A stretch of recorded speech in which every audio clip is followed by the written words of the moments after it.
Welcome to week 2 of our course. This week we're doing 2 units, one on Hinduism and one on Buddhism. These are the 2 great Eastern religious traditions. Hinduism, by far the larger of the 2, and something over 1 billion worshippers. It's the 3rd largest religion in the world, and Buddhism somewhere close behind. But besides the number of adherents they have, these are incredibly influential religious traditions. Now, when a person on the street thinks about religion, at least in America, they probably think beliefs. In fact, the common definition of religion, as we saw last week, is someone who believes in God or the gods or spiritual things. But is belief what's most important? Well, from the perspective of Christians especially, it is. Belief is what defines a Christian. Christians are a creedal people. And if you don't believe the right things, you're not considered a Christian. But this is not the case for many religions, perhaps for most religions. In many other religions, it matters much more what you do than what you say or think. And it's what you do that includes you or excludes you from the religious community. This is certainly the case with Hinduism and Buddhism, which emphasize practice over belief. The roots of both these religions go back to the very earliest migrations of peoples from Central Asia into the Indian subcontinent. And these people brought with them something called the Vedic traditions, or developed them in the Indian subcontinent. And these were traditions of worshiping the gods, which mostly took the form of sacrifices. And so the great holy text of Hinduism, the Vedas, are hymns which are sung during the sacrifices, of which there are many different kinds. What matters here is doing the sacrifice exactly right. And that's what matters.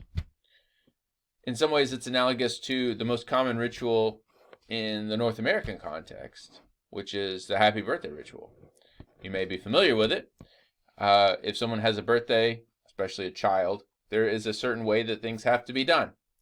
No one asks why they have to be done that way, but we know that they have to be done a certain way. There needs to be a cake.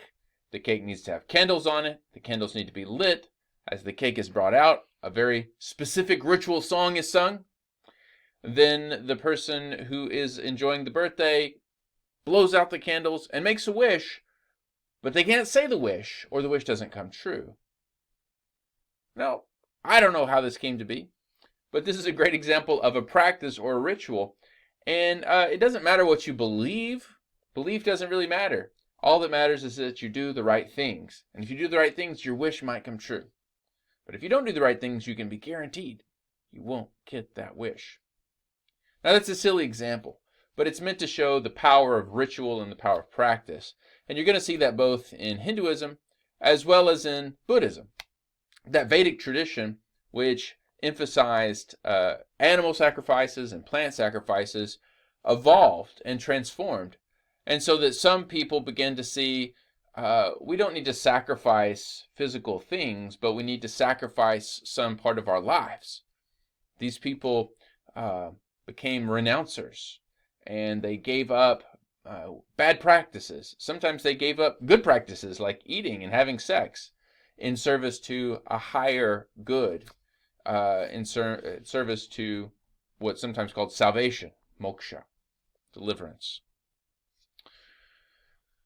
What matters here again is not what we believe, not the content of belief, but what we do. Now, yoga or meditation or breathing exercises. And these get us to a place where our mind can actually be free from beliefs. And that's the movement from Hinduism into Buddhism, although a very similar thing happens in Hinduism as well. Ultimately, there are other practices arise too, such as the temple puja.